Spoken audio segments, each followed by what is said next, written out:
News on Kerala news headlines. കർണാടകയിലെ ഷിരൂരിൽ മണ്ണിടിച്ചിലിൽ കാണാതായ അർജുന്റെ ലോറിക്കായി വീണ്ടും സോണാർ പരിശോധന നടത്തി നാവികസേന. നേരത്തെ സോണാർ പരിശോധനയിൽ മാർക്ക് ചെയ്ത 30 മീറ്റർ ചുറ്റളവിലാണ് വീണ്ടും പരിശോധന നടത്തിയത്. ലോറിയുടെ സ്ഥാനം മാറിയിട്ടുണ്ടോ, ഗംഗാവലി പുഴയിലെ അടിയൊഴുക്ക് കുറഞ്ഞു എന്നിവ പരിശോധിക്കാനാണ് നേവി സംഘം ഇറങ്ങിയത്.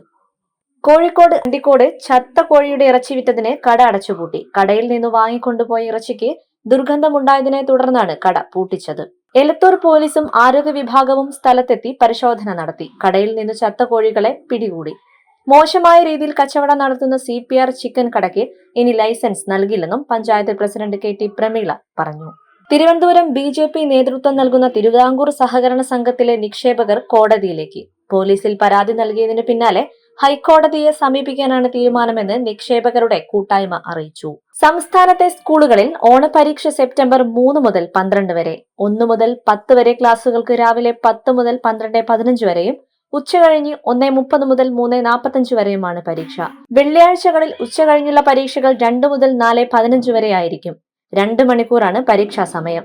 ഹൈസ്കൂളിന് 3-ന് ആരംഭിക്കുമ്പോൾ LP UP വിഭാഗങ്ങൾക്കും +2-വിനും 4-ാം തീയതിയുമായിരിക്കും. കേരളത്തിൽ നിന്നുള്ള കേന്ദ്രമന്ത്രി ജോർജ് കുര്യനടക്കം 12 പേർ രാജ്യസഭയിലേക്ക് എതിരില്ലാതെ തിരഞ്ഞെടുക്കപ്പെട്ടു. 9 BJP അംഗങ്ങളും NDA ഘടകകക്ഷികളായ NCP, രാഷ്ട്രീയ ലോക്മഞ്ച് എന്നിവയിൽ നിന്ന് ഓരോരുത്തരും ഒരു കോൺഗ്രസ് അംഗവുമാണ് രാജ്യസഭയിലേക്ക് എത്തുന്നത്. അമ്മ ഭരണസമിതിയിലെ കൂട്ടരാജി തീരുമാനം ആലോചിച്ചെടുത്തതെന്ന് അമ്മ വൈസ് പ്രസിഡന്റായിരുന്ന ജയൻ ചേർത്തല. പലവട്ടം മോഹൻലാലുമായി രാജി സംബന്ധിച്ച് കാര്യങ്ങൾ സംസാരിച്ചു. ധാർമ്മികത കണക്കിലെടുത്താണ് രാജിവെച്ചത്. തെറ്റ് ചെയ്തവർ ശിക്ഷിക്കപ്പെടണം, തെറ്റ് ചെയ്യാത്തവർ അഗ്നിശുദ്ധി വരുത്തി തിരിച്ചു വരണമെന്നും അദ്ദേഹം മാധ്യമങ്ങളോട് പ്രതികരിച്ചു. സുരേഷ് ഗോപിയുടെ പേര് ഹേമ കമ്മിറ്റി റിപ്പോർട്ടിൽ ഉണ്ടോ എന്ന് സംശയമുണ്ടെന്ന് കോൺഗ്രസ് നേതാവ് അനിൽ അക്കര. ഹേമ കമ്മിറ്റി റിപ്പോർട്ടുമായി ബന്ധപ്പെട്ടുള്ള മാധ്യമപ്രവർത്തകരുടെ ചോദ്യത്തോട് രോഷത്തോടെയുള്ള സുരേഷ് ഗോപിയുടെ പെരുമാറ്റം കൊണ്ടാണ് ഇങ്ങനെയൊരു സംശയമുണ്ടായതെന്നും അദ്ദേഹം പറഞ്ഞു. കേന്ദ്രമന്ത്രി സുരേഷ് ഗോപിയുടെ പ്രതികരണത്തിൽ വിമർശനവുമായി യൂത്ത് കോൺഗ്രസ് സംസ്ഥാന അധ്യക്ഷൻ രാഹുൽ മാങ്കൂട്ടത്തിൽ. CPM MLA-ക്കു വേണ്ടി എന്തിനാണ് BJPയുടെ കേന്ദ്രമന്ത്രി സ്വന്തം പ്രതിച്ഛായയ്ക്കു തന്നെ കളങ്കം വരുത്തുന്ന രീതിയിൽ പ്രകോപനപരമായി പ്രതികരിക്കുന്നതെന്ന് രാഹുൽ ചോദിച്ചു.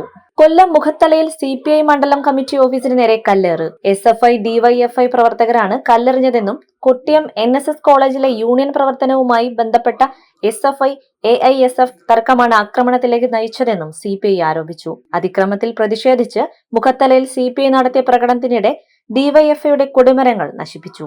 സർക്കാരിന്റെ സ്ത്രീ വിരുദ്ധ നടപടികളിൽ പ്രതിഷേധിച്ച് ഓഗസ്റ്റ് 29-ന് സംസ്ഥാന വ്യാപകമായി കോൺഗ്രസ് പ്രതിഷേധ കൂട്ടായ്മ സംഘടിപ്പിക്കുമെന്ന് KPCC general secretary M. Liju. Hema committee report പ്രകാരം കുറ്റാരോപിതരായവർക്കെതിരെ കേസെടുക്കുക, സാംസ്കാരിക മന്ത്രി സജി ചെറിയാൻ രാജിവെക്കുക, ആരോപണങ്ങളിൽ മന്ത്രി ഗണേഷ് കുമാറിന്റെ പങ്ക് അന്വേഷിക്കുക എന്നീ ആവശ്യങ്ങൾ ഉന്നയിച്ചാണ് പ്രതിഷേധ കൂട്ടായ്മ സംഘടിപ്പിക്കുന്നത്.